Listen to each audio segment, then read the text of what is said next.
Hola y bienvenidos a otro capítulo de Radio Bite Size. Hoy tengo algo muy emocionante. Tengo dos invitados en vez de uno y además son dos invitados que tienen un podcast. Y su podcast se llama Fitness A2 y yo lo encontré, estaba paseando a la pequeña Neta, ya sabéis, mi perrita, y estuve escuchando a estos chicos y yo pensé, estos chicos los tengo que entrevistar, tengo que tener una conversación con ellos. Entonces tengo a los dos aquí, Sergio y Quique, y voy a dejar que ellos se presentan porque siempre lo van a hacer mucho mejor ellos que yo. Entonces, ¿quién quiere empezar? ¿Sergio, Quique? Sergio, Sergio. Sergio. Vale, Empiezo venga, yo. Sergio.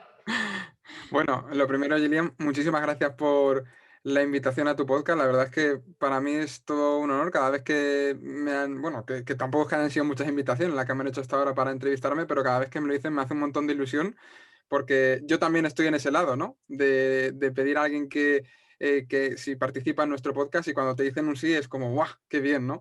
Y me encanta. Entonces, bueno, me voy a empezar a presentar. Yo soy Sergio, psicólogo, y estoy estudiando ciencias de la actividad física y el deporte en la INEF de Madrid, al igual que Quique. Y bueno, mucho más allá de eso, a mí lo que me define es mi ambición y mis ganas de cambiar un poco la perspectiva que hay sobre la salud ahora mismo y sobre todo de dar información a la gente que desde luego no van a obtener en los medios convencionales como la televisión, revistas, etcétera. Hay muchísima desinformación y nosotros lo que venimos a aportar es claridad entre tanta entre tantísima desinformación que hay y que hace que la gente se piense que esto de cuidarse sea algo mucho más complejo. Y por supuesto, lo que me diferencia un poquito más es quizá esa perspectiva psicológica, ¿no? Porque todo el mundo sabe muchas cosas de entrenamiento, nutrición, etcétera, pero lo psicológico es lo que al final viene a marcar la diferencia, ¿no? Pues muchas gracias, Sergio. Estoy muy contenta de tenerte aquí. Quique, ¿quién eres tú? Bueno, pues yo soy un chico de Andalucía que está viviendo ahora mismo en Madrid y también estudiando ciencias del deporte. De hecho, ahí es donde conocí a Sergio. Y bueno, cuando entramos en la universidad, me dio por organizar charlas dentro de la misma universidad y contactar con gente que yo ya seguía y por la gente que fueron también motivos de lo porque entré en ciencias del deporte, ¿no? Fitness Revolucionario, Power Explosive, Sergio Peinado, etcétera, etcétera. Y nada, dentro de clase, pues conocí a Sergio, digo, Sergio, vamos a organizar esto juntos, etcétera, etcétera. Ya empecé, hice yo un podcast solo, pero a los 8 episodios así, acabé abandonando porque era un poco, pues eso, solitario, era un poco cansino hacerlos el podcast individualmente. Entonces digo, Sergio, ¿te apuntas a hacer el podcast juntos? Y ahí empezamos esta andadura y bueno, terminando la carrera de ciencia del deporte, aportando en redes sociales y pasándonos muy bien, pues como ha dicho Sergio antes, entrevistando a nuestros referentes, ¿no? Que para nosotros eran ídolos y ahora tener conversaciones cada fin de semana con ellos y después encima compartirlo con gente y que eso le ayuda a la gente, pues para nosotros es un honor. Qué guay. Pues yo te entiendo mucho porque es verdad que hacer un podcast sola a veces es un poco solitario. Lo que pasa es que me gusta hablar mucho. Entonces, pero sí que es Lo cierto contrarrestas que, bien. sí, entonces, pero lo que encuentro a veces es que cuando hago un podcast y yo sola, o sea, hablo 15, 20 minutos, es como, vale, ya está, no tengo nada más que decir. Pero yo tengo una pregunta para hacer a los dos, porque claro, nosotros que estamos en esta profesión, que nos dedicamos a mejorar la salud, el bienestar de la gente, y más allá que simplemente el físico, tenemos una historia, ¿no? O sea, yo creo que casi todos tenemos una razón por qué lo estamos haciendo. Sergio, yo sé que tú eres muy abierto con tu historia, con tu pasado, entonces, claro, he ido investigando un poco en tu página web sobre ti. Quique, no he encontrado tanto, entonces me encantaría saber qué fue lo que os llevó a dedicaros a esta profesión. Pues, Kike, ¿empiezo yo? Dale, dale. Pues mira, básicamente yo desde pequeñito he sido un niño, pues, oye, bastante rellenito, ¿no? Lo que yo decía, si me pones en una cuesta iba rodando para abajo. O sea, básicamente así. Y es la realidad. Yo ahora lo veo y obviamente no era consciente ni mis padres tampoco. Ese es el problema, ¿no? También muchas veces que incluso tus propios padres no son conscientes del problema porque está muy normalizado.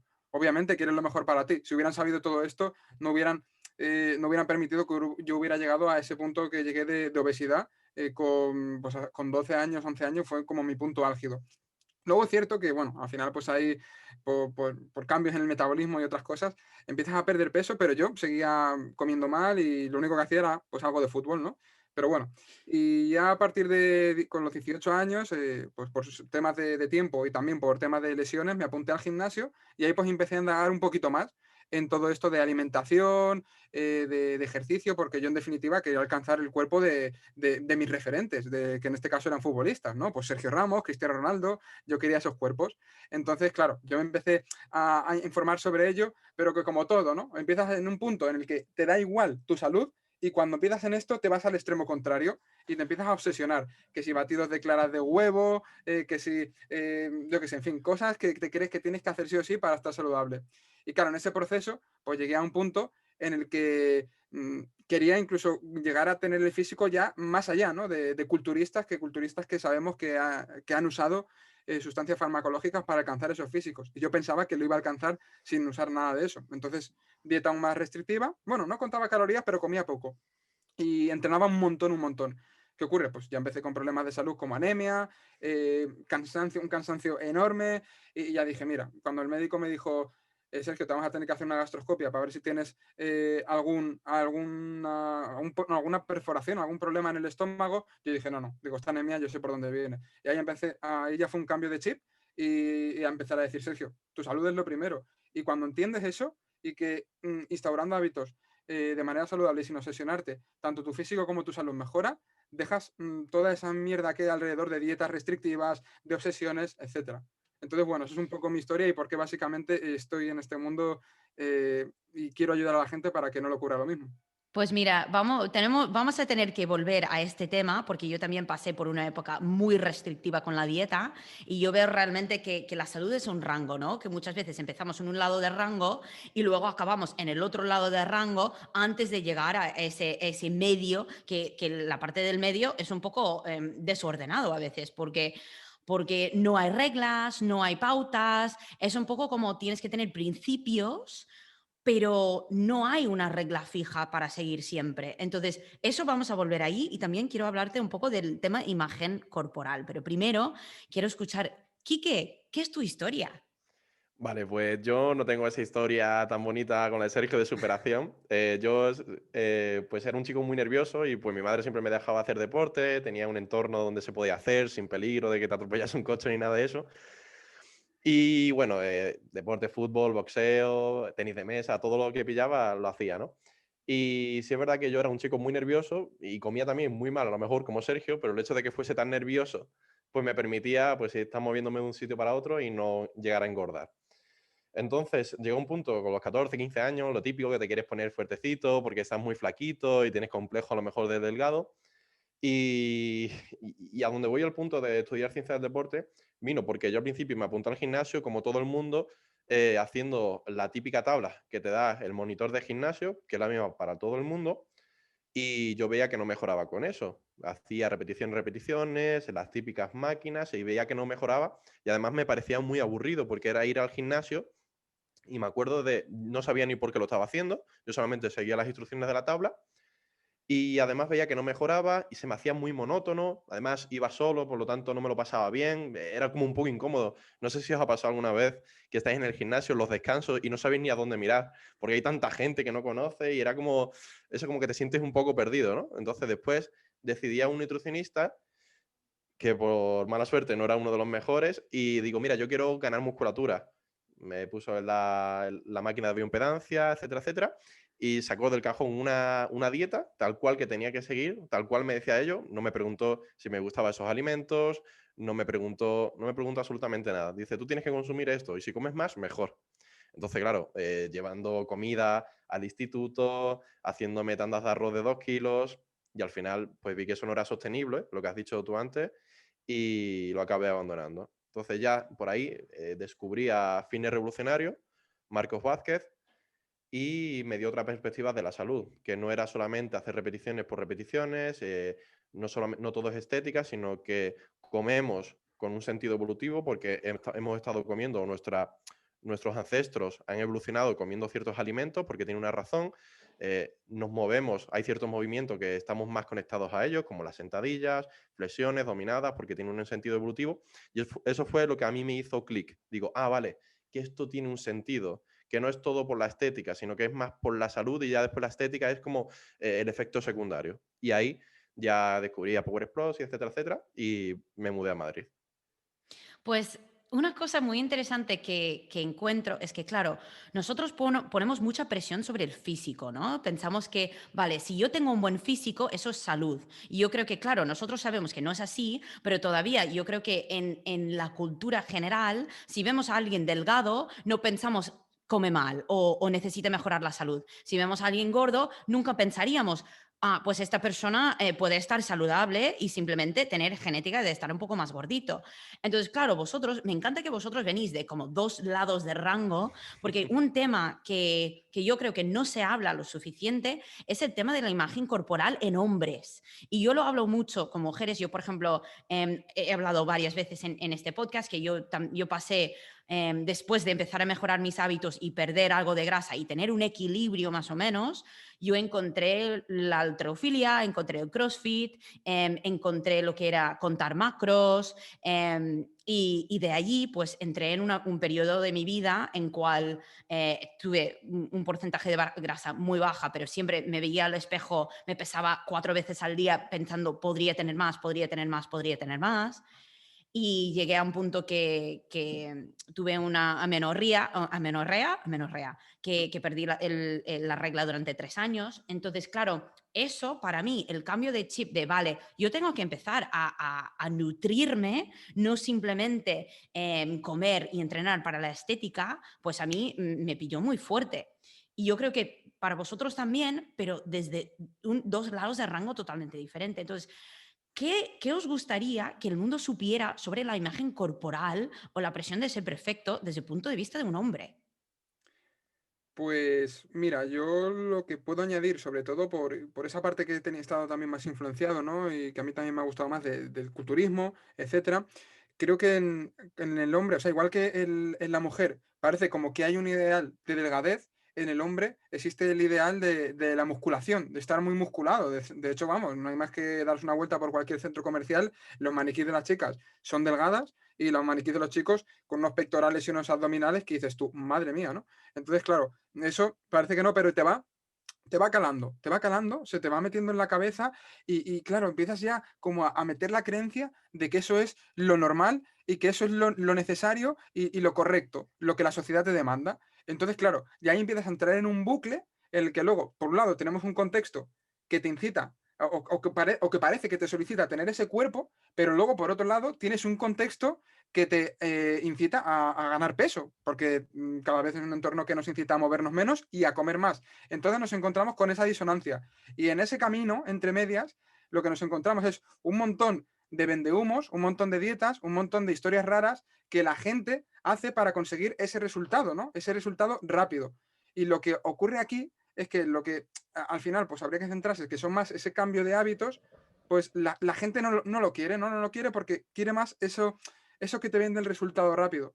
Entonces yo diría que en los chicos ese es el principal problema, ¿no? El obsesionarse con parece que es necesario tener esos físicos hipermusculados cuando realmente un físico aceptable y saludable, la mayor parte de las veces no va a ser así, porque para llegar a esos puntos probablemente vas a tener que hacer cosas que no vayan acorde con tu salud, como por ejemplo estar en un porcentaje de grasa muy bajo, que eso ya de por sí no es saludable, o incluso hacer dietas muy restrictivas, incluso sustancias químicas que obviamente tienen unos efectos en la salud pues, bastante perjudiciales. Pues sí, yo lo que he visto es que, claro, dentro del mundo de la mujer, que claro, yo solamente puedo hablar desde mi punto de vista y lo que he visto, pero claro, yo creo que luego hay dos cosas o dos entornos diferentes para la mujer, porque claro, hay la mujer que está metida en el fitness o en el deporte o en el CrossFit o lo que sea, y hay la mujer que está como en el mundo normal, que yo me acuerdo, por ejemplo, cuando yo empecé a hacer CrossFit o a entrenar más CrossFit y empecé a ganar fuerza, sobre todo en los hombros, y gente me decía, uy, pero te estás poniendo demasiado fuerte, ¿eh? No te va a quedar bien la ropa. Esto a los hombres no les gusta una mujer que parece un hombre. Y allí, claro, luego tenemos el mundo del deporte diciendo tienes que estar fuerte, pero el mundo normal, digamos, que dice, pero no tan fuerte. Y nos explota la cabeza. Sí. Esto lo comentó Adri Islands, que es campeón de culturismo natural, y le comentamos el tema de eso, ¿no? Del complejo del físico, y le decía que, claro, él es culturista, está muy, muy fuerte, pero no consume sustancias químicas.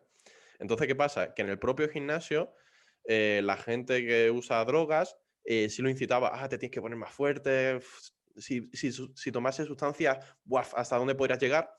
Sin embargo, en el parque, él contaba que fue a Portaventura, un parque de atracciones justamente está ahí en Cataluña, la gente lo criticaba por la espalda, diciéndole, guau, ese seguramente se pincha. Entonces, al final, yo creo que la cuestión es en no tener que complacer a nadie, sino complacerse a uno mismo. Que pasa que para eso tienes que trabajarte mucho el apartado psicológico, ¿no? Que tanto tocamos en el podcast.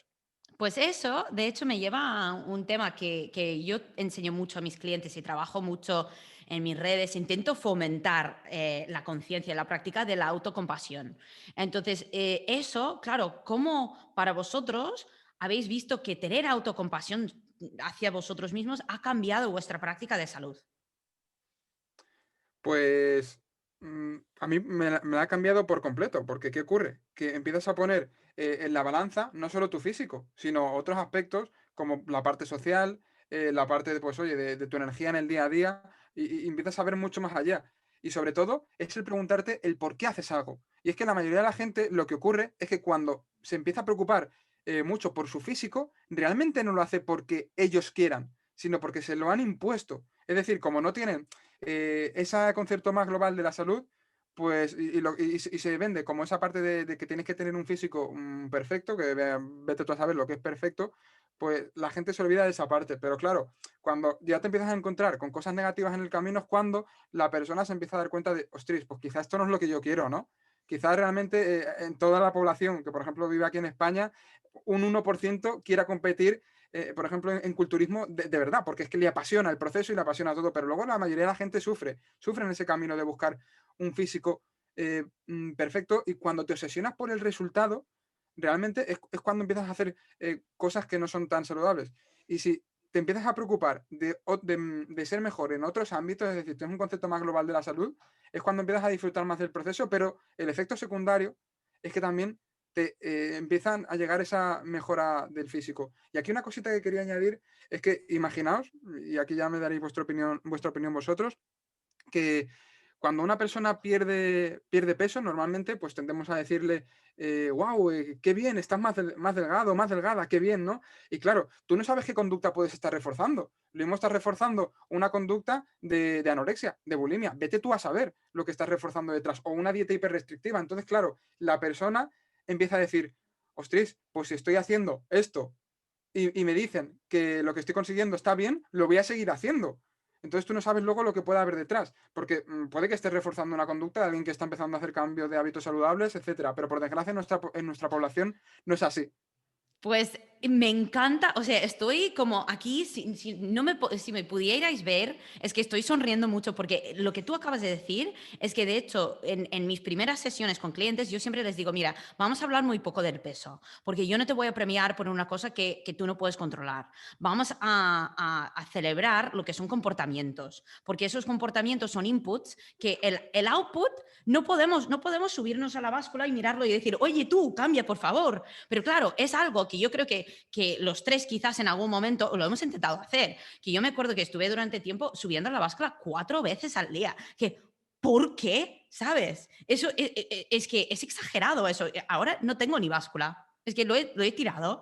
Pero claro, es que cuando yo creo que nosotros como profesionales y la gente que está escuchando, que sea profesional o no profesional, que cuando empezamos a celebrar el cambio de comportamientos, vamos a empezar a obsesionarnos por el proceso y no por el resultado, porque el resultado no lo podemos controlar. Entonces, y esto es algo que me gustaría saber vuestra opinión sobre esto, claro, el concepto de que controlar lo que puedes controlar. Ujú. Y eso, ¿cómo lo practicáis vosotros en vuestra vida o cómo lo enseñáis a vuestros clientes de empezar a quitar la presión de ese resultado cuando la sociedad o nuestra familia o alguien que te dice, por ejemplo, en mi caso, mi padre me decía que era gordita. Entonces, claro, yo sentía la presión de cambiar. Entonces, ¿cómo empezamos a obsesionarnos con el proceso cuando el resultado todavía tiene mucho peso? Vale, yo aquí una herramienta que utilizaría sería, a mí me gusta mucho la de escribir, y es escribe aquello que está dentro de tu control, aquello que está parcialmente en tu control y aquello que no. Entonces, por ejemplo, lo que tu padre te dice que está gordita, hostias, pues no lo puedes controlar tú, que tu padre te diga una cosa u otra. ¿Qué puedes controlar? Pues a lo mejor pasar menos tiempo con tu padre, a lo mejor estaba viviendo en ese momento con él y era complicado, pero ya sabes que más adelante vas a poder separarte de esa influencia un poco negativa, ¿no? Por ejemplo, podrías rodearte de personas que te acepten tal como eres y que te animen a seguir mejorando. Entonces, una cosa que es que tu padre cambie no está dentro de tu control, pero tú alejarte o exponerte menos a esa persona o a esa influencia sí puedes hacerlo. Entonces, por ejemplo, con el tema de pérdida de peso en el gimnasio, una cosa que no tienes control totalmente es a qué ritmo pierdes de grasa, ¿no? A qué ritmo pierdes grasa. Pero sí puedes controlar, por ejemplo, el tema de contar calorías, qué metes en tu frigorífico, cuando vas a la compra, qué alimentos compras, cuántos pasos das al día, porque al final el ritmo de pérdida de grasa también depende de tu genética, de tu pasado, de tu flexibilidad metabólica, de muchas cosas. Entonces, a mí me gustaría centrar, a lo mejor al mes, con mis clientes, 2 o 3 cosas en las que nos vamos a enfocar y solamente centrarnos en eso. Lo demás no nos importa de momento, solamente 2 o 3 cosas, porque también tenemos que tener en cuenta que una persona que empieza a trabajar con nosotros, hostia, lo ve todo como muy lejos. Entonces, el hecho lo ve como muy grande, ¿no? La pérdida de grasa. Entonces, si tú solamente sacas, como en un experimento, ¿no? Aíslas 2 o 3 variables y solamente vas a centrarte en dar 1000 pasos más al día, solamente te vas a centrar en ir al gimnasio durante 20 minutos y solamente te vas a centrar en hacerte fotos de tu cuerpo una vez a la semana, estás poniendo una probabilidad de que se sienta exitoso, de que cumpla esa tarea, bastante probable. Entonces, cuando lo consiga, ya se va. Lo más importante realmente es que esa persona se enganche al proceso, que se sienta que lo está consiguiendo. Entonces, le pones una meta lo suficientemente lejana para que le motive, pero lo suficientemente cerca para que lo vaya a conseguir. Esto es como si tú quieres jugar con tu sobrina o tu sobrino al fútbol. Tú no le vas a tirar la bola tan flojita que tu sobrino, "Uf, qué aburrimiento, así no, yo no me entretengo, Tito o Tita". Pero tampoco le vas a tirar un balonazo que vas a estrellar al niño contra la pared. Le vas a tirar lo suficientemente fuerte la pelota para que él se entretenga, se lo pase bien, pero también pueda participar y pueda competir, ¿no? Por así decirlo. Sí, exactamente. Y una cosa que quería añadir a ello, que me parecía muy interesante lo que tú dijiste de cuando alguien, por ejemplo, te está diciendo algo que te está haciendo sentir mal y tú te alejas de ellos, quiero tocar el tema de límites, porque yo creo que hay, vale, voy a decirlo porque eso es lo que creo, que hay un gran problema de establecer límites saludables y que hay una falta dentro del mundo de nutrición, de salud, o sea, en la vida general, que tenemos una falta de límites. La gente que dice que sí a todo, la gente que no es capaz de decir, oye, por ejemplo, lo que tú me has dicho me ha sentado muy mal, ¿puedes no decirlo? O, por ejemplo, el tema de sueño por la noche, tener un límite de voy a dejar el móvil a X hora de la noche. Entonces, ¿cómo podemos empezar a reconocer la falta de límites para aumentar esa sensación de control en nuestras vidas? Yo rápidamente, y bueno, y ahora le doy paso al psicólogo del podcast, como yo siempre digo. Eh, Rápidamente yo lo identificaría de la siguiente manera. Te han ofrecido algo y dices que sí, y a los 5 minutos dices, ¿por qué he dicho que sí? ¿No? O ¿por qué he permitido que eso pase? A mí esto me pasa muy frecuentemente, es que yo soy muy sociable y me gusta siempre hacer planes y tal. Y claro, cuando a lo mejor me llaman por teléfono o me ofrecen por WhatsApp o incluso en persona, me dicen, oye, Quique, ¿te vienes a hacer esto? Y digo, sí, sí, no sé qué. Y después miro la agenda y digo, tío, habías dejado ese día a lo mejor para entrenar o para leer. Son cosas que son importantes, pero quizás no son urgentes. Sin embargo, que para quedar, para hacer cierta cosa, que después lo piensa y dice, ¿por qué he dicho que sí? O a lo mejor me han ofrecido ir a comer una hamburguesa y yo no quería tomar esa decisión y yo tengo un día específico en la semana para comer hamburguesa y he dicho que sí, y ahí como que me arrepiento. Entonces esa sería la manera de identificarlo. Y pienso, igual que has dicho Gillian, que es un problema, pero no tampoco de salud, sino también de, como, de estilo de vida, porque es eso, Sergio y yo lo hablamos muchas veces, que está como mal visto decir que no. Está mal visto. Y de hecho, el tema de. Me imagino que a ti, Gillian, que también te ofrecerán a hacer charlas con otra gente, en los podcasts, te darán ofrecimientos y no siempre le puedes decir que sí a todo. A mí me Es que gusta yo mucho. creo que diría que no es que puedo, es que yo intento utilizar el lenguaje de que si quiero o no, si aporta o no. Y yo creo que allí también tenemos que dejar hablar al psicólogo, porque seguro que tiene mucho que decir sobre eso, que utilizar el lenguaje también para empoderarte a poner esos límites, porque yo creo que una falta de límites viene de una falta de priorizar a nosotros mismos. Eso Eso es. es. Yo aquí lo que me gustaría añadir es sobre todo que estamos en un contexto en el que, bueno, pues hay un montón de variables, ¿no? Hay un montón de variables y sobre todo un montón de cosas que nos incitan a ese incentivo a corto plazo y nos alejan de lo que realmente merece la pena en el largo plazo. Y esto en el mundo de la salud, bueno, lo tenemos con alcohol, tabaco, comida basura, estar sentado viendo cualquier serie. Entonces, el primer paso, diría yo, para comenzar a iniciar un cambio en esta situación es el de sentarte y decir, ¿dónde quiero estar yo de aquí a 20 años? ¿De aquí a 15 años? ¿Cómo quiero estar yo? ¿Quiero estar enfermo sin poder moverme, sin poder hacer cosas que me gustan ahora? Pues entonces tengo que seguir haciendo lo que estoy haciendo ahora, ¿no? Pero ¿qué ocurre? Que la mayoría de la gente te va a decir, no, no quiero estar así. Quiero ser una persona saludable, que de mayor pueda seguir viajando, jugar con sus nietos, con sus hijos, conocer chicos, conocer chicas, seguir incluso saliendo con mis amigos y tomarme ese pequeño capricho durante el fin de semana. Pero para hacer eso, y ahora, para hacer eso y para llegar a ese punto, ¿qué cosas, qué cambios tienes que hacer para que aumente mucho la probabilidad de que así sea? ¿Tienes que seguir estando con el móvil 6 horas al día? ¿Tienes que seguir estando sentado 1 o 2 horas al día viendo la televisión? ¿Tienes que seguir sin entrenar? ¿Tienes que seguir comiendo comida basura? ¿Tienes que seguir fumando? ¿Tienes que seguir bebiendo alcohol?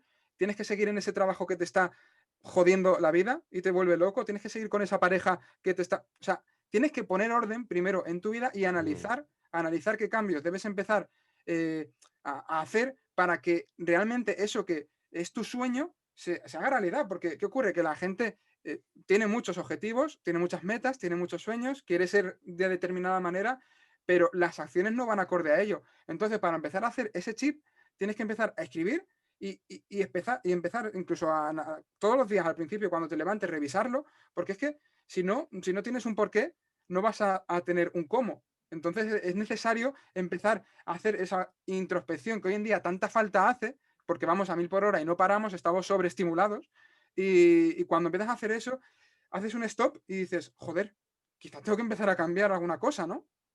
Mira, Sí, y ahí di. lo que ha dicho Sergio es brutal. O sea, realmente es escribir, como bien ha dicho, escribir que es importante para ti. Es que yo antes he mencionado el tema de la hamburguesa, ¿vale? Yo ahora mismo, sí, Gillian, y aunque este podcast sea un poquito a lo mejor diferente, yo me he puesto un objetivo físico, ¿vale? De salud estoy bien, pero para motivarme me he puesto un Oye, puedes objetivo físico. ponerte todos los objetivos físicos que tú quieras, ¿eh? Eso Me es. parece de puta Entonces, madre. lo he marcado desde una perspectiva saludable, sin obsesionarme, utilizando cosas saludables, etcétera. Entonces, para mí, eso es lo saludable. Ese es mi objetivo ahora mismo. ¿Qué pasa? Que aparece un input, como tú has dicho, de, uy, mira una panadería ahí con los donuts que bien huelen. ¿Eso se alinea con mi objetivo? No, pues entonces digo no. Entonces el problema es que mucha gente no tiene establecido los objetivos, no lo tiene claro, no tiene hecho una escala de valores, que esto fue algo que dijo Miguel Camarena en una de las charlas que vino al INEF, es escribir tu escala de valores. ¿Qué es para ti lo más importante?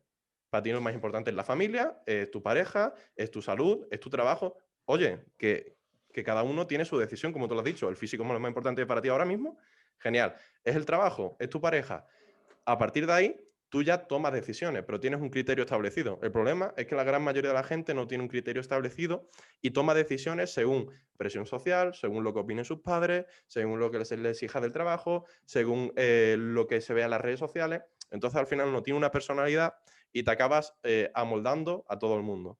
Sí, yo iría de hecho un paso más allá y hablar de los valores y la identidad, porque claro, si tú tienes cierta identidad de quién eres o en quién te quieres convertir, vas a empezar a actuar de acorde con esa identidad, ¿no? Si tú, por ejemplo, tienes una identidad de que "Uf, es que yo soy una persona que no me gusta el gimnasio, no me gusta el deporte", pues claro, tú vas a comportar como de acorde con, con esa identidad, que eres una persona que no quiere ir al gimnasio, que no le gusta hacer deporte, y va a ser aún más difícil, aunque tengas el objetivo de hacer deporte, puedes tener el objetivo bien establecido y pautado y todo, pero claro, si tu identidad te sigue diciendo que eres una persona que no es así, pues va a ser una lucha continua para ayudarte a llegar a ese objetivo. Y luego, por el otro lado, hay los valores que tú dices, por ejemplo, la familia, la pareja y todo. Yo iría un paso más allá. Bueno, de hecho, con mis clientes vamos un paso más allá y definimos, vale, ¿qué son tus valores en cuanto a por ejemplo, valoras mucho comunicación, conexión, respeto, como la palabra en español no me sale, integrity, que sería en inglés Integridad. integridad. O sea, si esos valores son importantes, por ejemplo, yo tengo una clienta que para ella es muy importante la conexión. Entonces, claro, esa conexión lo vemos en su vida como quedar mucho con los amigos y claro, quedar mucho con los amigos y crear esa conexión para ella en el pasado se conlleva con ello un consumo de alcohol. Entonces, claro, como conexión es un valor suyo, tenemos que ver si el objetivo es perder grasa, tenemos que tener en cuenta que la conexión y pasar tiempo con los amigos es importante y tenemos que ajustar sus hábitos y sus objetivos de acorde con mantener la conexión. Y eso es algo que creo que olvidamos mucho al establecer hábitos o escribir, como decís los dos, que yo lo veo súper importante, pero olvidamos que, claro, tenemos ciertos valores dentro de nosotros mismos que quizás no hemos definido aún. Eso es que tenemos, y es que muchas veces a lo largo de la vida que tenemos que priorizar diferentes cosas, ¿vale? Te gusta salir con tus amigos y el tema de beber alcohol, pero claro, ¿en qué momento estás de tu vida? ¿Cómo te está afectando eso?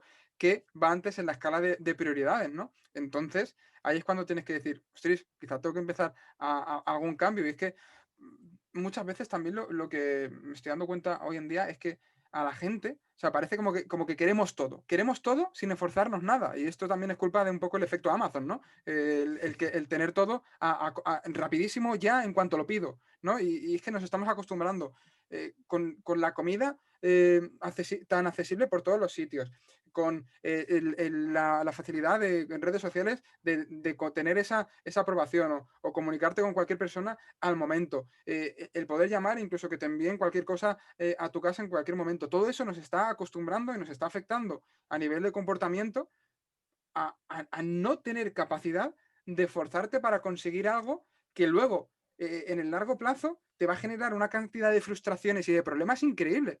Y es eso, ¿no? O sea, es eso. Cuando como nos creemos que va a estar todo como está ahora, súper bien, que no nos va a pasar absolutamente nada haciendo lo que estamos haciendo, pues seguimos. Y la gente dice, va, pues si de algo hay que morir. Si de algo hay que morir, ¿y ahora qué? Por eso bajen por la calle con mascarilla entonces, ¿no? O sea, ahí me estás demostrando una incongruencia increíble. Pues nada, sigue haciendo lo mismo, ¿no? Si te da igual, pero luego no. Luego cuando llegan los problemas, los dolores, una enfermedad, cualquier historia, ahí todo el mundo empieza a arrepentirse. Entonces lo que tenemos que evitar es llegar ahí, porque se puede evitar llegar ahí. No tiene que ser necesario que pase algo así para que tú empieces a cambiar. Entonces por eso también es importante visualizar tanto lo positivo del cambio como también lo negativo. Hay que visualizar un poco las dos cosas. Yo siempre intento a los clientes hacerles ver todo lo bueno del cambio que están haciendo, pero también no está mal de vez en cuando decirle, mira, como no hagas este cambio, luego va a haber este problema y después no va a haber marcha atrás. Sí, y eso de hecho me ha salido como un pensamiento mientras ibas hablando sobre un libro que he leído que se llama Flow. Y en ese libro hablan de la diferencia entre el placer y el disfrutar. Y porque, claro, por ejemplo, el placer es algo que no tenemos que esforzarnos para disfrutar. Es que a veces esas palabras en español, claro, si hubiésemos estado hablando en inglés, pues... Let's speak in No, pero English. Let's do it. no, vale. So there's a difference between pleasure and enjoyment, ¿vale? Entonces hay una diferencia Entre entre el placer y placer. disfrute. Exacto. Porque claro, el placer es más pasivo. O sea, tú puedes sacar placer Ujú, de ver una serie, de, no sé, de que alguien te toque, pero claro, el disfrutar es algo más activo, que tú tienes que ujú. participar en ello. Y Mira, yo creo, tengo ahí la palabra, no sé si a lo mejor de esa frase te sirve, pero es una diferencia entre perseguir y conseguir. sí, sí. Eso, de hecho, nunca lo había escuchado explicado así. Pero claro, nosotros, por ejemplo, cuando estamos en un estado de flow, que está definido, no voy a intentar decir el nombre del tío, lo pondré en la descripción Es del el de podcast. Mihaly Sí, Csikszentmihalyi ¿no? exacto, exacto, exactamente, exactamente. Y él habla de que, claro, realmente cuando estamos en un estado de flow es cuando nosotros estamos utilizando el cerebro para hacer, para conseguir algo o para perseguir algo y no simplemente estamos pasivos teniendo la experiencia de placer, es realmente cuando crecemos como persona y además que tenemos una vida que siente mucho más lleno. Pero claro, Ujú. yo creo que quizás hay mucha gente que escucha mis podcasts o escucha vuestros podcasts y dice, vale, yo entiendo que tengo que disfrutar del proceso, pero no lo hago. ¿Cómo lo puedo empezar a cambiar? Porque yo creo que es un cambio de chip mental. No hay una acción específica. No es que, vale, come verdura en cada comida y ya vas a empezar a disfrutar del proceso. Has dado con un aspecto clave y luego también mm, yo una cosa a la que suelo hacer mucho hincapié como psicólogo es, por ejemplo, una persona cuando tiene depresión, o sea, tú a esa persona, como esperes a que haga algo sin ganas, lo llevas claro, porque no lo va a hacer nunca. Entonces, aquí hay una cosa que es la activación conductual, que es básicamente empezar a hacer cosas para empezar a obtener incentivos y que empieces a ver lo bueno del proceso. ¿Qué ocurre? Que mucha gente ni siquiera empieza sin ganas. O sea, la gente cree que para empezar tiene que tener motivación. La gente piensa que para empezar tiene que tener ganas. Y eso es un error increíble. ¿Acaso tú limpias los platos siempre con ganas? ¿Acaso tú vas a trabajar siempre con ganas? No, no.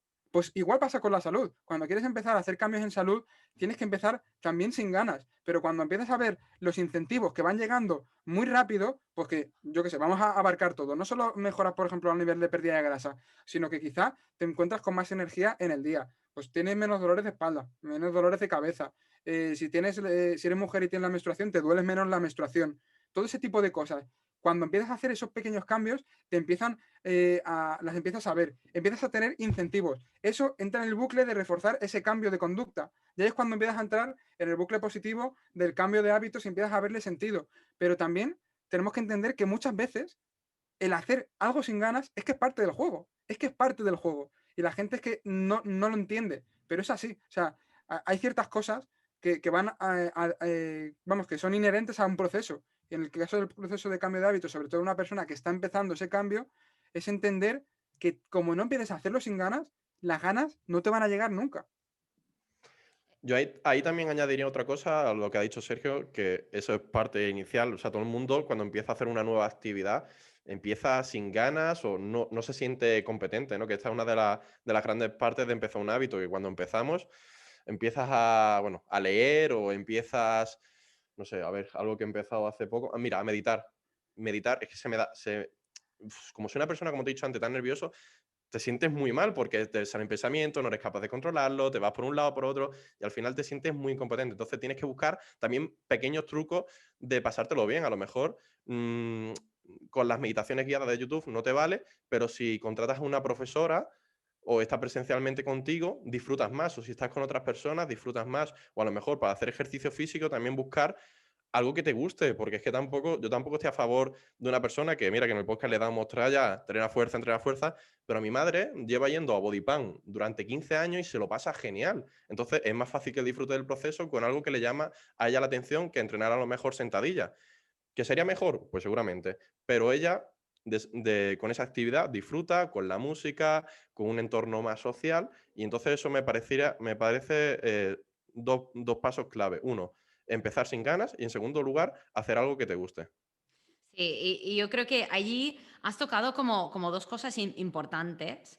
Y uno es que, claro, yo creo que leemos tanto y a tanta información que tenemos una idea de lo que es correcto y lo que es incorrecto. Entonces, un concepto que intento fomentar el conocimiento de ello es dejar de juzgar y empezar a ser curioso.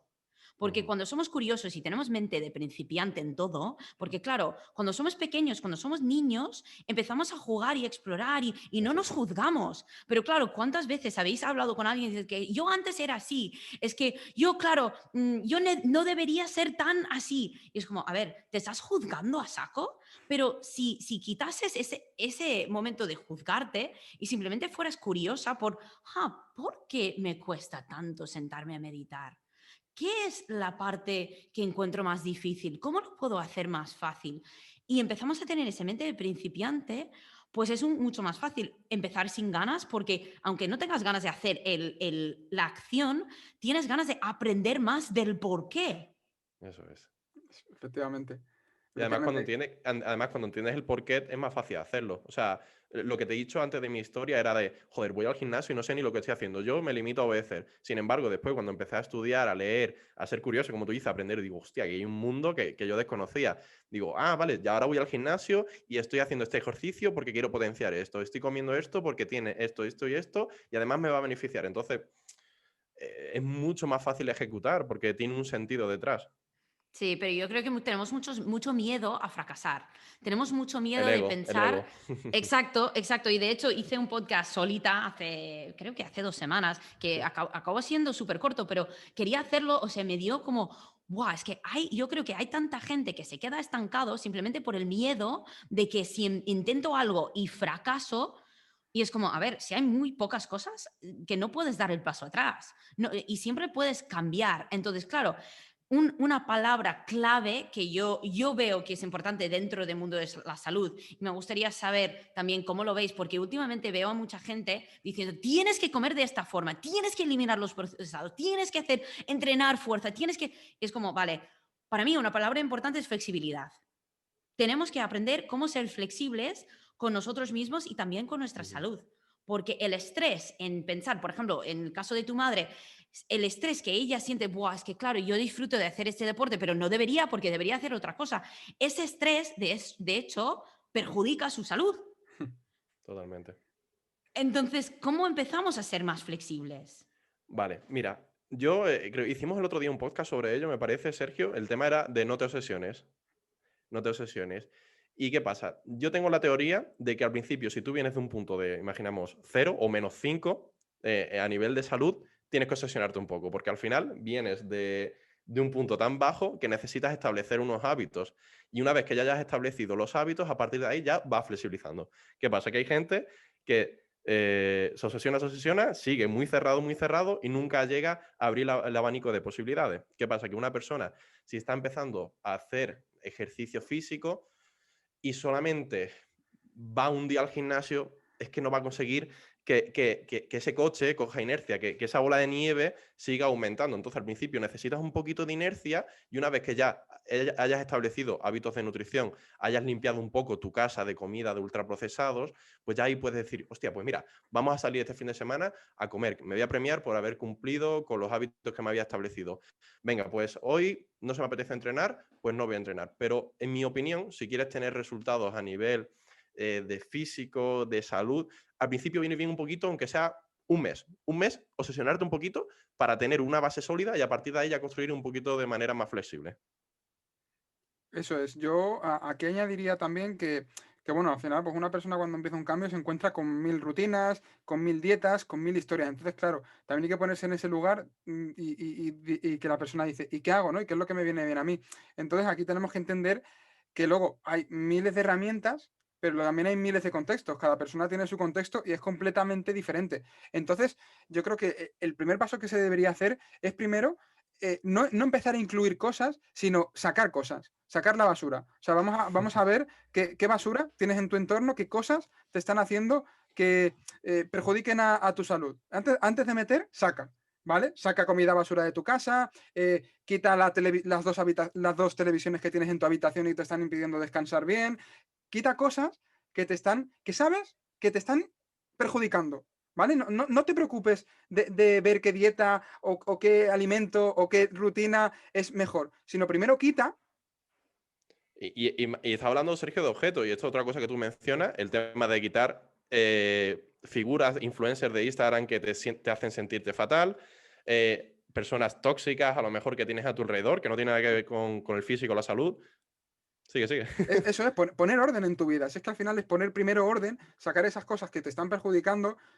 Porque, ¿qué ocurre? Que lo que suele hacer mucha gente es que en un contexto perjudicial, pues yo que sé, imagínate un trabajo que está muy mal, con un jefe que le tiene todo el día agobiado, una pareja que no la apoya, un contexto en el que en su casa, su nevera, su despensa está llena de alimentos poco saludables. En ese contexto, ¿cómo quieres empezar a meter entrenamiento o a meter acostarte antes y dormir mejor o meter empezar a alimentarte? Es que es imposible. Primero, tienes que poner orden en eso para que esos hábitos saludables no se conviertan en un estresor más. Porque claro, si en un contexto estresor, en un contexto de ansiedad, en un contexto que no te favorece, metes ejercicio y alimentación saludable, lo que va a ocurrir es que te vas a convertir en algo negativo, en un estrés más. Y no queremos eso, lo que queremos es que esto apoye tu salud. Entonces, primero tienes que sacar la escoba, limpiar, que a ver qué cosas sobran aquí, y ya cuando has quitado eso, que sabes, por otro lado, que te va a favorecer, porque eso te va a favorecer, eso que estás haciendo,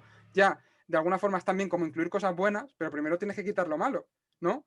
Esto es como el tema de aprender. Aprender no solo aprender cosas nuevas, sino aceptar que había ideas que tenías y eran equivocadas. Pues aquí pasa igual, ¿no? A la hora de empezar hábitos saludables, antes de meter cosas buenas, nuevas herramientas que te sumen, tienes que quitar cosas negativas porque eso en sí te va a favorecer. Pues es curioso y la verdad que estoy aquí como escuchando muy atentamente porque he escuchado esta manera de hacerlo varias veces y yo de hecho tengo una manera de cambiar los hábitos con mis clientes y una manera de establecer nuevos hábitos un poco diferente y me parece que, claro, los dos funcionan muy bien porque el concepto que yo utilizo es de cómo añadimos para hacer como, en inglés sería crowd out, que es como, claro, si tú añades cosas buenas, por ejemplo, si yo establezco con un cliente y luego os voy a contar sobre un hábito, un par de hábitos que veo súper útiles y me encantaría saber vuestra opinión, que yo, por ejemplo, cuando hablo con un cliente digo, mira, vamos a añadir una pieza de fruta al desayuno, vamos a añadir medio plato de verdura a cada comida, vamos a añadir fruta y verdura a la lista de la compra y veo que sin el estrés de, uff, es que tengo que quitar esto, claro, es que mi familia, claro, mis niños quieren comer galletas, claro, simplemente es añadir, entonces veo y quizás es algo que según el cliente el approach es un poco diferente. Y luego, por el otro lado, por ejemplo, lo que tú has dicho, Quique, de hay que obsesionarse primero un poco más que luego, allí no sé si estoy de acuerdo y no porque no funciona, pero simplemente porque yo encuentro mucha gente que me dice, es que no quiero obsesionarme, tienen mucho miedo de obsesionarse porque han estado obsesionados en el futuro y quizás es por la clientela con quien trabajamos, con el público con quien trabajamos. Entonces, por ejemplo, un hábito que me encanta, que acabo trabajando, o dos, que acabo trabajando con muchos clientes, sobre todo cuando están empezando o están empezando de nuevo, que encuentro mucho esto de, es que tengo que empezar de nuevo. Por ejemplo, en vez de decirles, vete al gimnasio, yo digo, mira, simplemente quiero que pongas la ropa de deporte cada mañana. No quiero que vayas sin presión, no tienes que salir a correr, simplemente quiero que te despiertas y que pongas la ropa. O, por ejemplo, gente que dice, es que sufro mucho porque sé que debería beber más agua, pero no lo hago. No digo, quiero que bebas esto, digo, simplemente quiero que tú tengas tu botella de agua reutilizable contigo en todos momentos, sin presión de beber. Me da igual si bebes o no, pero simplemente tenerlo al lado. Y de allí, claro, es como la apertura de esa puerta de añadir sin decirles, no puedes hacer esto, tienes que quitar lo otro. Entonces, me encantaría saber qué opináis de eso y simplemente es como otro enfoque que funcione mejor, peor. A ver, totalmente. Al final, y me ha gustado antes una cosa que has dicho, el tema de no eliminar, sino sustituir. Y hay una imagen muy buena que lo vi, me parece que en Instagram, que es un vaso lleno de Coca-Cola y digamos que la Coca-Cola es el hábito negativo, ¿no? Que de hecho coincide.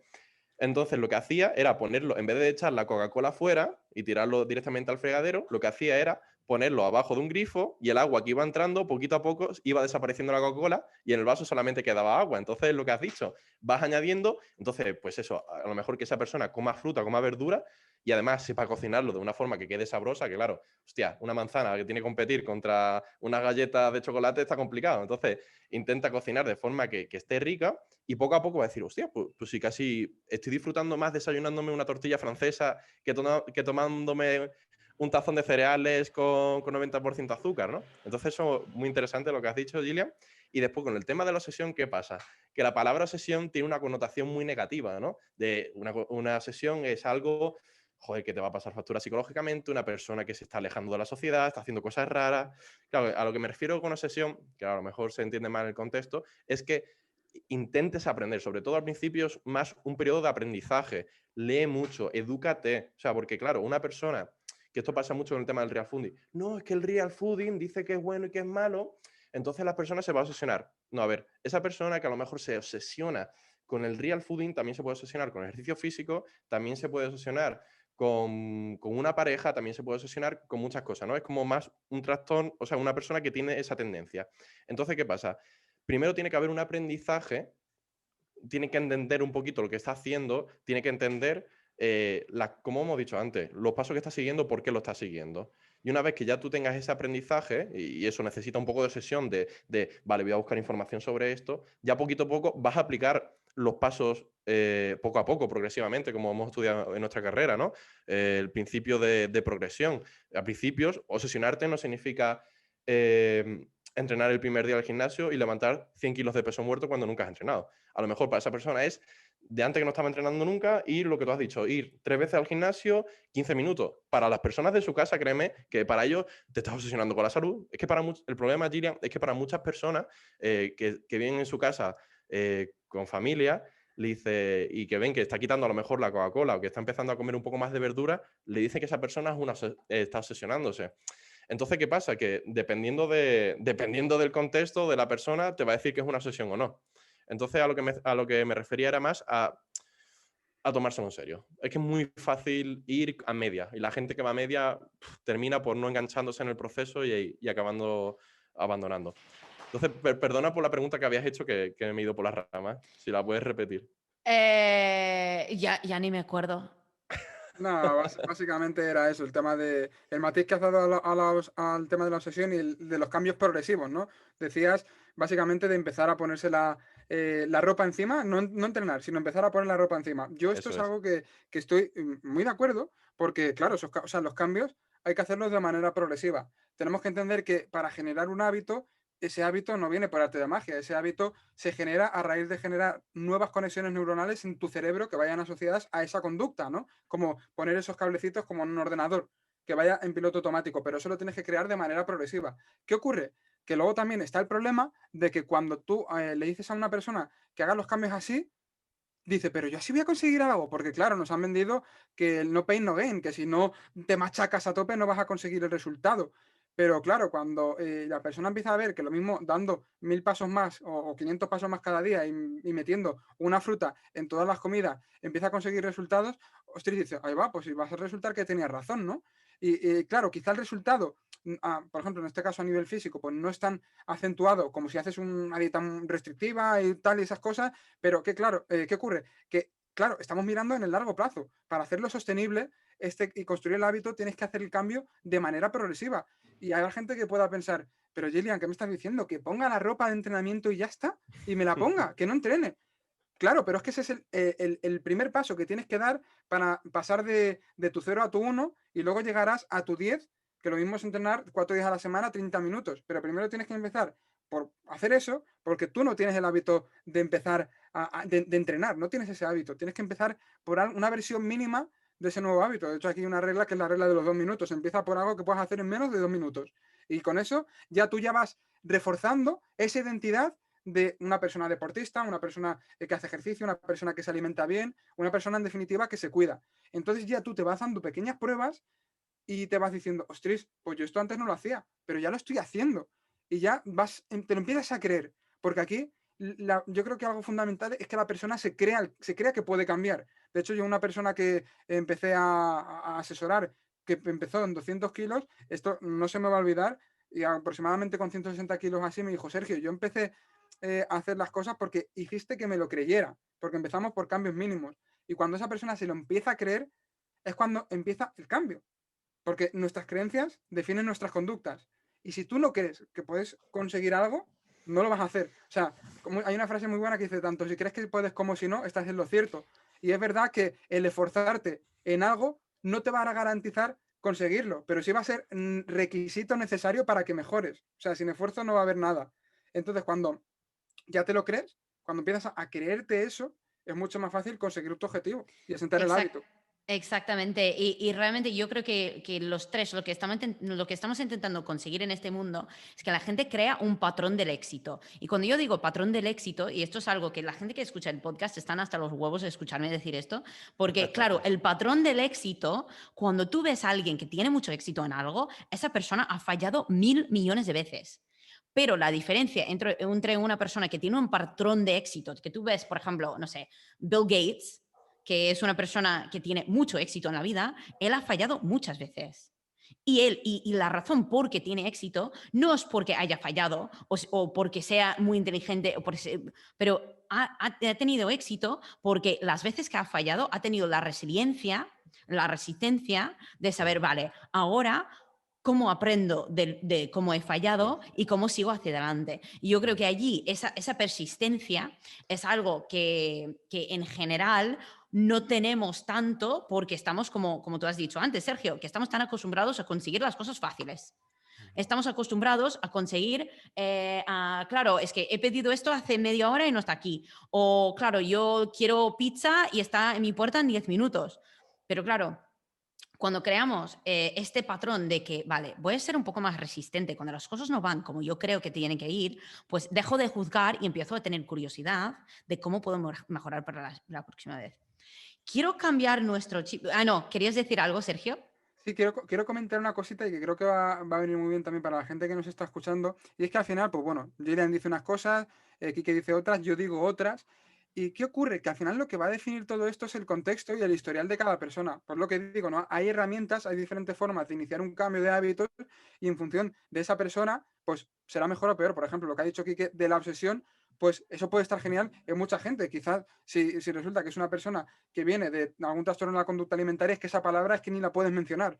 Pero luego lo mismo, esos cambios que ha dicho Gillian, de empezar poquito a poco, para una persona que tiene mayor capacidad de hacer un cambio más grande, se lo dices y te dice, mira, hasta luego, ¿no? Y quizás a esa persona le viene mejor obsesionarse un poquito. Este es el primer matiz que quería dar. El segundo es el del éxito. Y es que muchas veces la persona se pone como éxito lo que es un poco el ideal, ¿no? Por ejemplo, en el caso de Bill Gates, de tener un montón de dinero. En el caso de otra persona, quizá tener determinado físico. Pero ¿qué es para ti el éxito? O sea, el éxito es algo muy relativo. El éxito puede ser simplemente mejorar tus hábitos para tener mejor salud y poder disfrutar de tus hijos. O sea, eso puede ser el éxito perfectamente. Entonces, entender que el éxito es algo muy, muy subjetivo y que no te tienes que ceñir a un ideal, porque ¿qué ocurre? Que cuando te ciñes a un ideal, volvemos a lo de antes. Empiezas a vivir y a hacer las cosas que han hecho otros para conseguir su objetivo, pero que quizá no es el tuyo. Y luego ahí empiezan las frustraciones, etcétera. Entonces, estos eran dos matices que quería dar antes de continuar, porque creo que es muy importante aclarar esto a la gente, porque no es cuestión de blanco o negro, sino que hay una escala de grises y que en función de tu contexto tienes que coger diferentes ingredientes para cocinar, ¿no? Cocinar, preparar ese plato que sea el correcto para ti a la hora de cambiar hábitos. Exactamente, exactamente. Y de hecho, lo de blanco y negro me lleva a otro tema que quería comentar, que ese es como, yo creo que ahora ha habido un cambio un poco en nuestra manera y digo nuestra, en general, las profesionales de la salud y de nutrición, del bienestar. Claro, siempre intentamos decir, no, el pensamiento blanco y negro es malo, pero luego hay un empujón mucho ahora, lo que has comentado con el real fooding, que a mí me encanta que gente coma comida real, pero yo creo que esto, lo que estoy viendo es que ahora hay como una definición de lo que es bueno y lo que es malo, y estamos como demonizando, ¿es una palabra en español? Lo acabo de Sí. Ah, vale, vale. Es que a veces invento palabras y a veces me va bien, a veces no me va bien.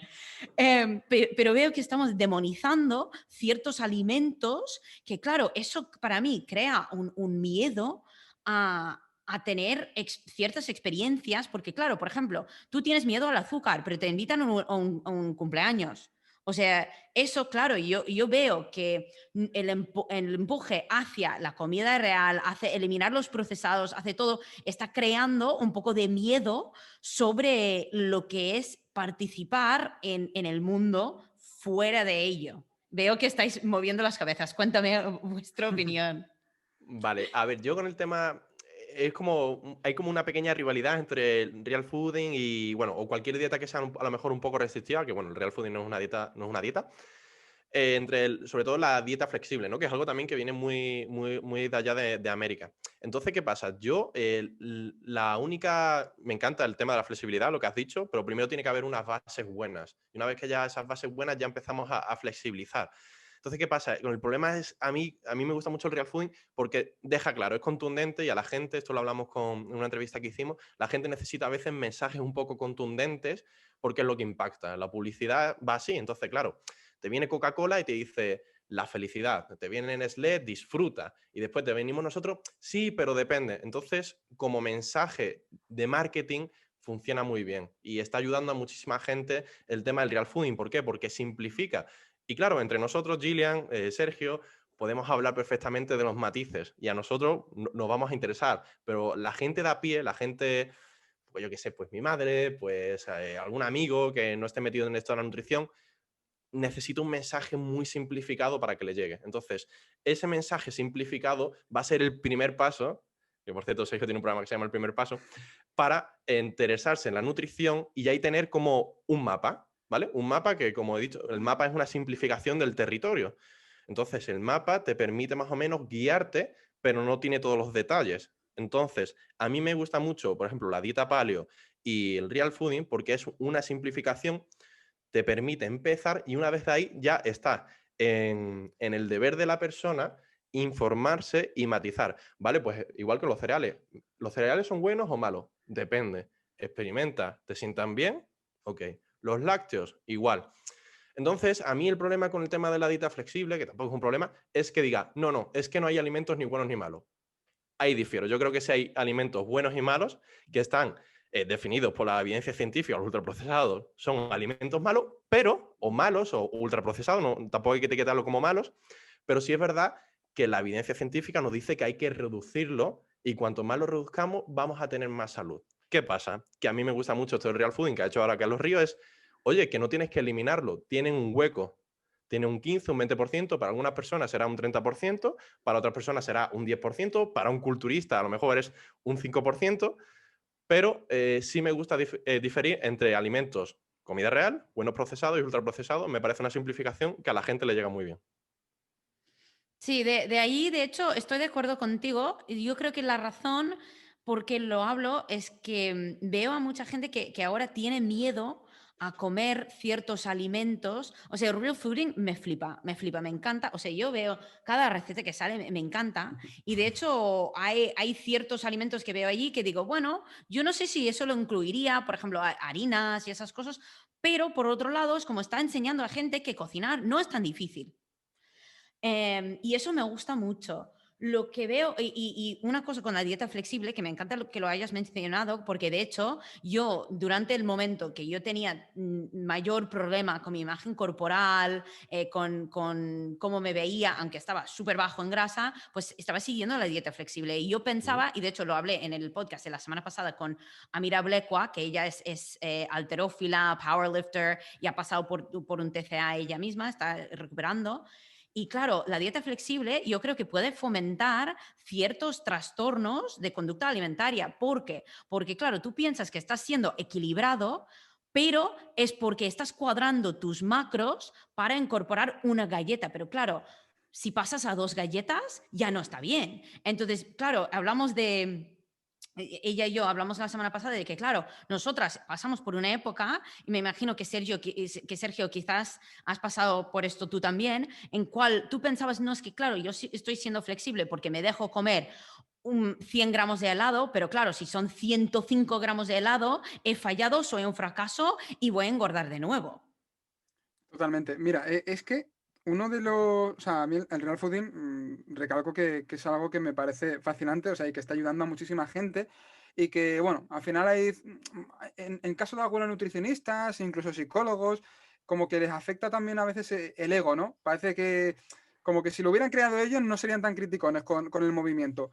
Pero es que realmente vamos a poner en la balanza, o sea, ¿cuál es el problema hoy en día? ¿Que hay mucha gente obsesionada con comer saludable o que hay mucha gente obsesionada con comer basura? Entonces, eso es lo primero, ¿no? Hay que poner la balanza. Luego ya ahí está ahí el matiz de, oye, en situaciones sociales, en momentos concretos, no te preocupes, cómelo sin remordimiento, no pasa absolutamente, absolutamente nada.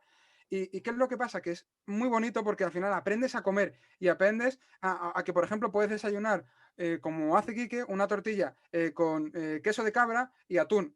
Y cuando entiendes que puedes comer más y puedes comer mejor y encima está muy bueno, también cuando llegan esos fines de semana, esas ocasiones concretas, no te pegas el atracón. Porque aquí, a mí lo que me pasaba es que cuando yo pues empezaba a comer eso más, empecé a comer más saludable, era más restrictivo. Y encima no, quizás no, pues no tenía tanta variedad para comer que me gustara.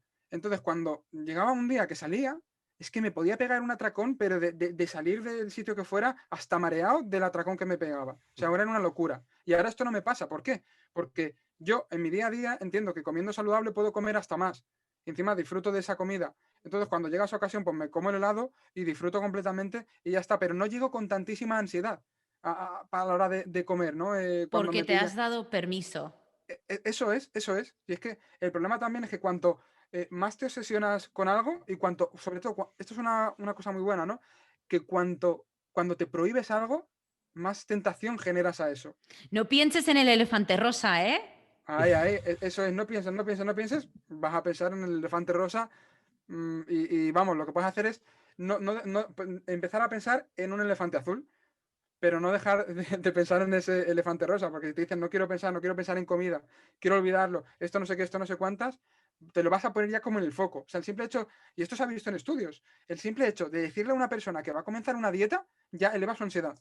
O sea, simplemente el simple hecho de no de iniciarla, sino de pensarlo. O sea, fíjate al final el problema, ¿no? Que podemos entrar en todo esto y cuando una persona aprende a comer saludable y realmente ve que puede comer más y disfruta de ello, yo creo que hasta es un proceso un poco automático, ¿no? Empiezas a rechazar en cierta manera la comida menos saludable y cuando se presenta la ocasión, la comes sin ningún tipo de remordimiento, pero tampoco sin excederte, ¿no?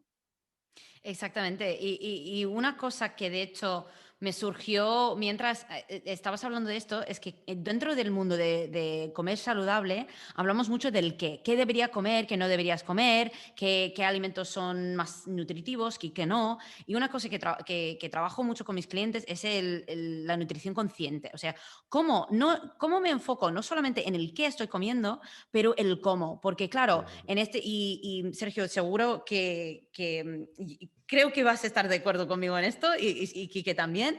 Pero claro, cuando tú estabas en esos momentos que te pegabas a tracones, ¿cómo era tu ritmo de comer? ¿Con qué velocidad? ¿Y qué estaba pasando por la mente mientras comías? Y eso es algo que hablo mucho, es que claro, normalmente cuando estamos pegándonos a tracones o estamos comiendo cosas que tenemos etiquetado como malo, está pasando una de dos cosas o las dos a la vez, que o estamos comiendo muy rápidos y no nos estamos enterando realmente de lo que estamos haciendo, o ya estamos sintiendo culpabilidad mientras estamos haciendo, entonces no estamos presentes en la experiencia. Que Quique, tú estabas diciendo que estás ahora empezando a meditar y claro, el objetivo de meditar no es realmente tener ningún objetivo, simplemente es estar presente, estar en el momento presente y poder tener la experiencia mientras estás en ello. Y yo creo firmemente que comer es un placer, que deberíamos disfrutar de nuestra manera de comer, pero claro, para hacerlo tenemos que estar presente, ¿verdad? Totalmente. Y aquí quiero añadir una cosa, es que la gente, yo veo que usa la comida como, no como un medio, pues para quizá, pues eso, tener una energía durante el día, disfrutar más del día a día, etcétera, sino como un fin para tapar emoción. Entonces, claro, el problema es cuando tú pues llegas a la comida con esa ansiedad y quieres tapar una emoción determinada, la que sea, ansiedad, tristeza, aburrimiento, entonces empiezas a comer de manera compulsiva sin tener ningún control, por el simple hecho de que te quieres evadir de esa emoción. Luego cuando dejas de comer y ya, porque ya no puedes más, porque vas a explotar, ¿qué ocurre? Que ya tienes el doble remordimiento, ¿no? Tienes el doble problema, por así decirlo, que es el remordimiento y luego por otro lado el decir, vale, pues si resulta que la emoción que tenía antes la sigo teniendo ahora, ¿no? Porque no he atacado el problema de raíz. Y luego la otra cosa aquí que es muy interesante es el tema de la gente que cuando, yo qué sé, pues se come un trozo de pizza y dice, va, a la mierda todo, ya me da igual, me como 3 pizzas enteras. Cuando no entiendes que, si cuando entiendes que puedes comerte 3 trocitos y ya está, y que no pasa absolutamente nada, genial, pero no es cuestión eso, de lo mismo, ¿no? De no comer nunca nada de eso menos saludable, o cuando se da el momento y ya comes algo que no es tan saludable, ya, venga, de perdidos al río y me como todo lo que sea. Exactamente. Y es. Hay una anécdota, analogía, metáfora, no sé cuál, que me encanta, que es claro, si tú, y esto lo pregunto mucho, porque de hecho trabajo con mucha gente que está comiendo de forma por aburrimiento, por emoción, por cualquier razón que no sea realmente tener hambre. Porque claro, en muchos casos, como he dicho antes, no estamos conscientes de lo que estamos haciendo hasta después.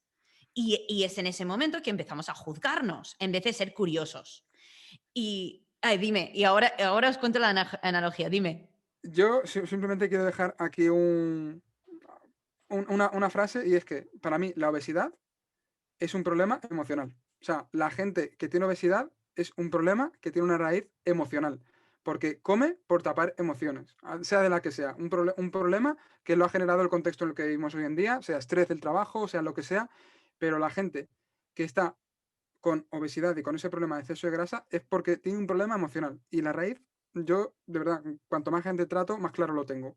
Viene de, igual que una persona con un trastorno de la conducta alimentaria, es un problema emocional y pues esa delgadez extrema viene de ahí, igual pasa con la obesidad. La obesidad, lo que ocurre es que es un trastorno de la conducta alimentaria normalizado. Cuando vemos a una persona con anorexia, con bulimia, nos escandalizamos. Y cuando vemos a una persona gordita, la persona lo que nos dice es, uy, mi trabajo me ha costado sacar esta barriguita. Y la gente lo ve normal. El problema es que también es un problema y que lo único que lo hemos normalizado porque lo tiene muchísima gente, incluso más que quizá anorexia, por ejemplo, ¿no? Entonces, por desgracia, es un problema, yo diría, muy normalizado.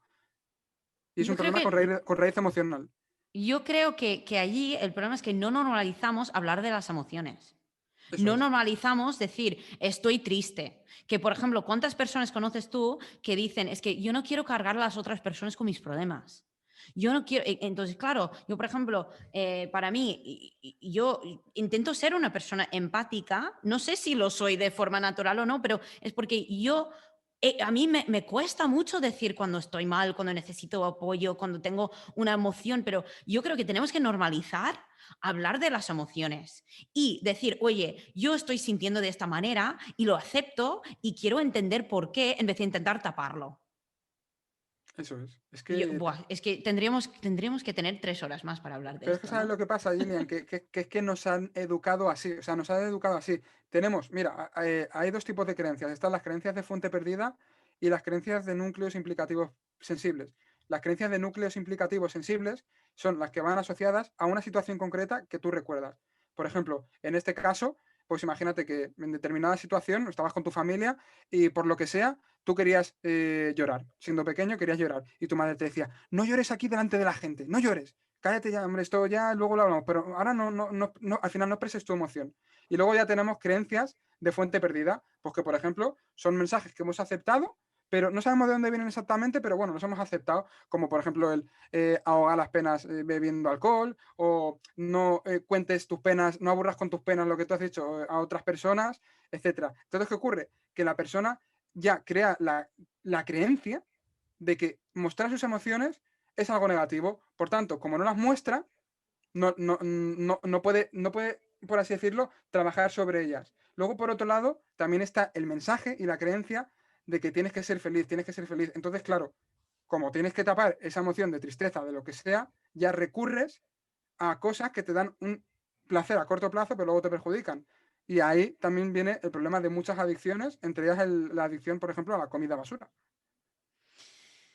Sí, eso yo creo que nos da para un par de horas más hablando, ¿no? Y de hecho, bueno, tendríamos que programar un episodio simplemente para hablar de las emociones en la comida, porque es un tema que yo creo que Kike, que me interesaría saber tu opinión como alguien que, claro, tú vienes del otro lado, que yo y Sergio, bueno, hemos combatido contra nuestro peso, yo creo que por un lado, y tú por Ujú. el otro lado. Y siendo una persona más nerviosa, con tendencia a adelgazar, ¿cómo has lidiado o has notado algún efecto de tus emociones en conjunto con la comida?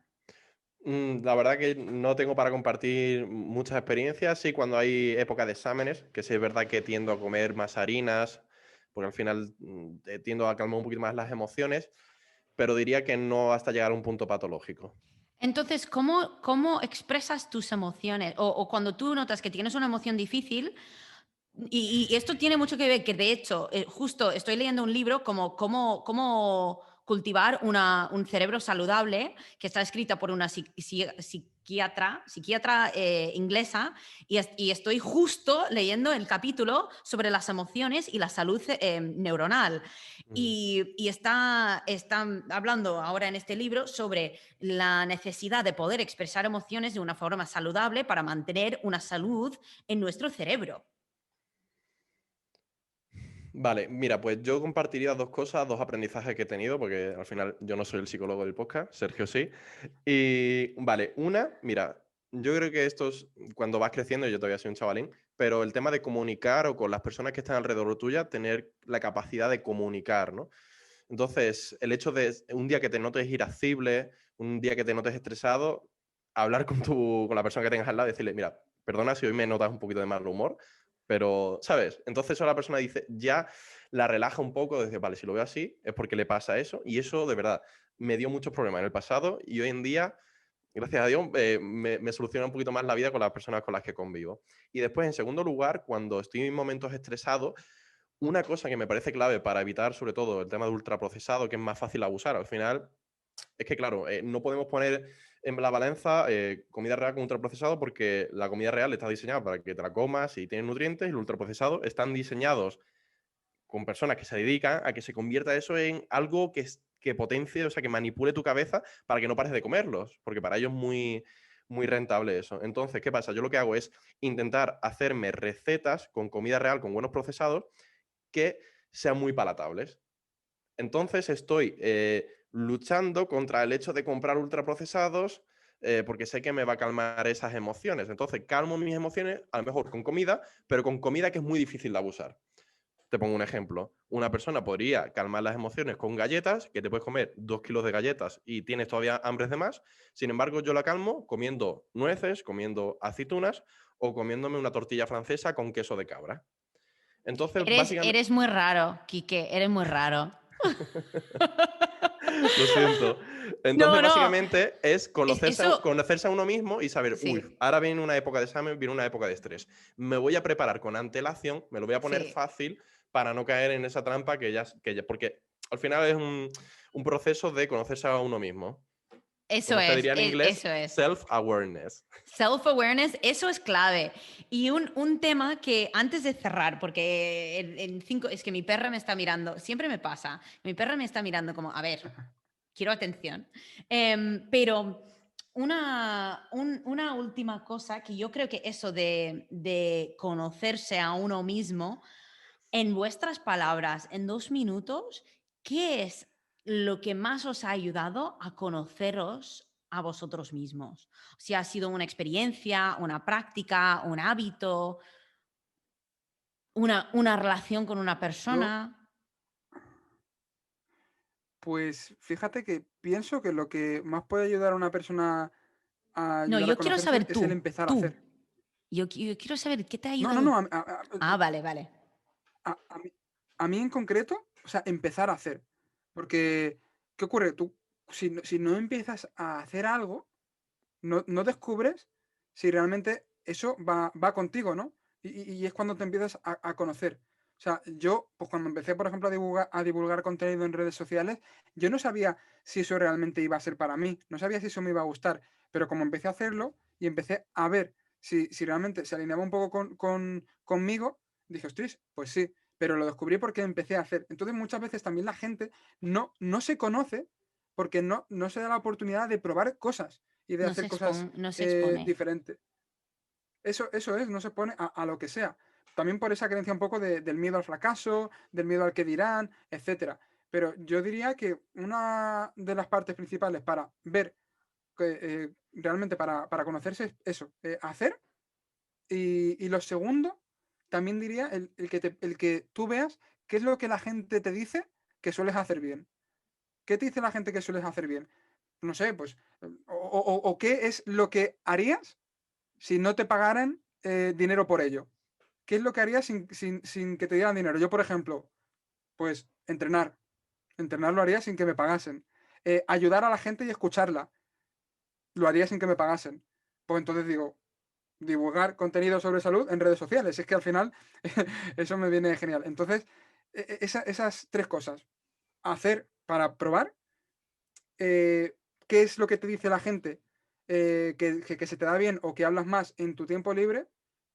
Y bueno, y la tercera, pues básicamente, ¿qué es lo que harías sin que te pagasen? Sí. Y yo creo que empezar antes de que estés preparado. Yo creo que eso es una cosa que a mí me ha ayudado mucho en esta vida porque yo creo que firmemente que las cosas que valen la pena hacer siempre te van a dar un poco de miedo. Entonces hay que empezar antes de que realmente estás listo, porque si esperas hasta que Totalmente. estás realmente preparado, vas a estar esperando mucho tiempo. Claro. Porque a lo mejor estás preparado para dar el primer paso y todavía esperas estar más preparado, entre comillas, pero De hecho, Sí, hay una frase que dice que cuando no sabes qué hacer, probablemente lo que tengas que hacer es eso que te da un poco más de miedo. sí, sí, Porque si realmente al sí. final lo quieres hacer, tienes cierto miedo y no lo haces por eso. Pero es lo que realmente te llama la atención. Exacto. Y Kike, ¿qué has hecho tú para ser un poco más self-aware en tu vida? yo, mira, exactamente lo que ha dicho Sergio y escribir. Me parece que escribir de vez en cuando, o sea, yo tengo unas notas en el móvil, ahí en el Mac, bueno, que también está sincronizado con el móvil. Y me gusta mucho porque los momentos malos, siempre que voy, vale, reflexiones, tengo una carpeta que se llama reflexiones de notas, ¿no? Entonces, cuando pasa algo malo en mi vida, o algo con lo que no me siento a gusto o con lo que he fracasado, escribo y eso me permite, porque hay un dolor ahí y que quiero mejorarlo, entonces me permite escribir, analizar objetivamente qué es lo que está pasando y mejorarlo. Entonces, yo creo que es lo que ha dicho Sergio y cuando fracasas, analizarlo objetivamente, aprender, como has dicho tú antes, ser curioso, coger de otras fuentes y seguir mejorando. Yo creo que eso, esa combinación. Y yo, Pues una cosita que quiero añadir antes de finalizar, Gillian, creo que le puede venir bien a la gente que nos está escuchando. Yo, por ejemplo, el otro día, esto lo hice el otro día, ¿eh? Pues como todo, hay días que yo que sé, que te encuentras un poquito con menos ganas de todo, por lo que sea. Y es intentar explorar y hacer consciente qué es lo que haces en esos momentos que después te permite estar un poquito mejor, pero que encima no tiene consecuencias a largo plazo. Es decir, no estoy hablando de vale, pues sé que cuando estoy un poquito así, pues si me como un bollo, no, o sea, no. Hablamos de cosas como, por ejemplo, que te hagan bien a ti, que tú te sientas pues bien después, que por hacerlas no tengas luego el problema igual, ¿no? O sea, no tengas como ese remordimiento. Y, por ejemplo, una tontería tan grande como arreglarme la barba y ducharme y ponerme a hacer un poquito de step aquí en un stepper que tengo, eso fue como, hostia, y ya empecé a cambiar el entonces también tener como un poquito un plan para esas situaciones. Primero tienes que analizar qué cosas haces y ves que te vienen bien para estar un poquito mejor y después sí, pues eso, ir apuntándolas para en esas situaciones que cuando se vayan dando, porque se van a dar, al final los días que estás un poquito peor siempre están, pues llevarlo a cabo y entender que eso pues es algo que luego pues te sirve para estar un poquito mejor en el día sin que implique algo negativo, ¿no? Como por ejemplo comer comida basura o fumar. Yo, sí, totalmente ahí, Sergio, porque es que la has clavado. Yo cuando me siento mal, en plan organizado, en plan con proyecto que ha fallado algo y tengo que volver a hacerlo. O sea, antes de escribir, del paso que he dicho, es organizar mi casa. O sea, hacer la cama, que todo esté bien organizado, el papelito, aquí, el libro, lo otro. Después la cocina, limpiar, fregar, hacer comidas y dejarlas preparadas. Eso es como, vale, si estoy en -5, primero tengo que estar en 0, que es organizarlo todo y una vez que ya esté en 0, ya puedo empezar. Ya puedo empezar a organizarme, a planificar, pero eso tiene que ser la base. O sea, yo creo que al final cómo está nuestra habitación es una externalización de cómo está nuestra cabeza. Totalmente, totalmente. Y eso, de hecho, me encanta que lo hayáis dicho, porque yo creo que muchas veces sentimos que tenemos que... Y yo siempre digo que pensamos que necesitamos energía para movernos, pero realmente necesitamos movernos para tener energía. Y allí, chicos, quiero preguntaros, ¿dónde la gente os puede encontrar para seguiros, para tener más de vuestros pensamientos, consejos, aprender más de vosotros? Hay varios temas que no hemos podido tocar, pero ya llevamos casi 1 hora y media y siento que podríamos estar otra hora y media. Entonces, ¿dónde os puede encontrar? Bueno, le doy yo, Quique.